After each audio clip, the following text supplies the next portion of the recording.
Nietzsche's critique of democracy, unveiling the philosophical underpinnings. Friedrich Nietzsche, one of the most influential philosophers of the 19th century, presents a compelling critique of democracy that challenges conventional political ideologies. His philosophical framework, rooted in the pursuit of individual excellence and the rejection of egalitarianism, provides the groundwork for his critique. In this exploration, we delve into Nietzsche's nuanced analysis of democracy, examining its implications for human nature, society, and the pursuit of greatness. Nietzsche's philosophical underpinnings. At the core of Nietzsche's critique of democracy lies his broader philosophical framework, which emphasizes the importance of individual excellence, strength, and creativity. Central to Nietzsche's philosophy is the concept of the will to power, which he views as the driving force behind human action and creativity. Nietzsche rejects the notion of equality as a fundamental moral principle, advocating instead for a hierarchy of values based on the pursuit of power and self-mastery. To illustrate, consider Nietzsche's critique of Christianity and its emphasis on humility and selflessness.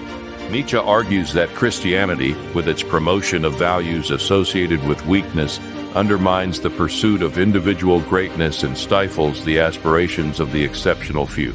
By exalting the virtues of the meek and downtrodden, Christianity perpetuates a culture of mediocrity and resentment, which Nietzsche sees as antithetical to human flourishing.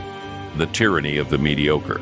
Nietzsche contends that democracy, by catering to the interests and preferences of the majority, inevitably leads to the dominance of mediocrity and conformity. In a democratic society, Nietzsche warns the exceptional individuals, the ubermensch or overman, are stifled and marginalized, while the mediocre masses assert their dominance. This phenomenon, which Nietzsche terms the tyranny of the mediocre, undermines the pursuit of excellence and fosters a culture of resentment and envy. An example of this can be found in Nietzsche's critique of the concept of herd morality, wherein the values of the weak and mediocre are imposed upon society as a whole. Nietzsche argues that democracy, with its emphasis on equality and mass participation, reinforces the dominance of the mediocre and stifles the aspirations of the exceptional.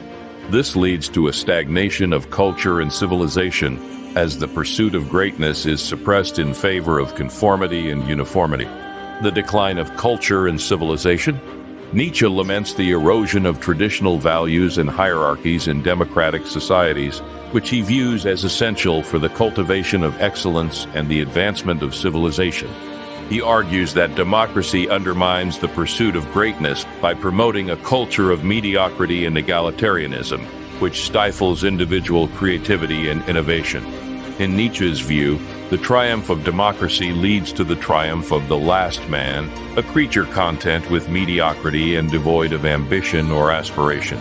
To illustrate, consider Nietzsche's critique of the last man, a concept he introduces in his work, Thus Spoke Zarathustra. The last man represents the ultimate manifestation of democratic values, a creature content with comfort and security, but lacking in ambition or aspiration. Nietzsche warns that the triumph of democracy leads to the triumph of the last man, signaling the end of human greatness and the decline of civilization. The cult of equality and resentment. Nietzsche identifies the cult of equality as a central tenet of democratic ideology, wherein the virtues of the weak, such as compassion, humility, and egalitarianism, are exalted over the virtues of the strong. This inversion of values, Nietzsche argues, fosters a culture of resentment and envy, where the exceptional are denigrated and the mediocre are elevated to positions of power. Nietzsche contends that this culture of resentment undermines the pursuit of excellence and stifles individual creativity and innovation. An example of this can be found in Nietzsche's critique of Christianity, which he views as the ultimate expression of slave morality. Nietzsche argues that Christianity, with its emphasis on compassion and humility, reinforces the values of the weak and undermines the pursuit of excellence and power. By exalting the virtues of the meek and downtrodden, Christianity perpetuates a culture of resentment and envy, which Nietzsche sees as antithetical to human flourishing. The Nietzschean alternative. Despite his critique of democracy, Nietzsche does not advocate for a return to traditional forms of authoritarianism or aristocracy. Instead, Nietzsche calls for the emergence of a new type of individual, the ubermensch, or overman, who transcends conventional moral codes and embraces a life of creativity, courage, and self-affirmation. Nietzsche argues that only through the cultivation of individual excellence and self-mastery can humanity overcome the pitfalls of democracy and realize its true potential. An example of Nietzsche's ideal of the overman can be found in his concept of eternal recurrence, wherein individuals confront the inevitability of their actions and strive to live life authentically without regrets or self-deception. Nietzsche argues that only by embracing the eternal return of the same can individuals overcome the limitations of democratic society and realize their full potential as creators and innovators. Conclusion.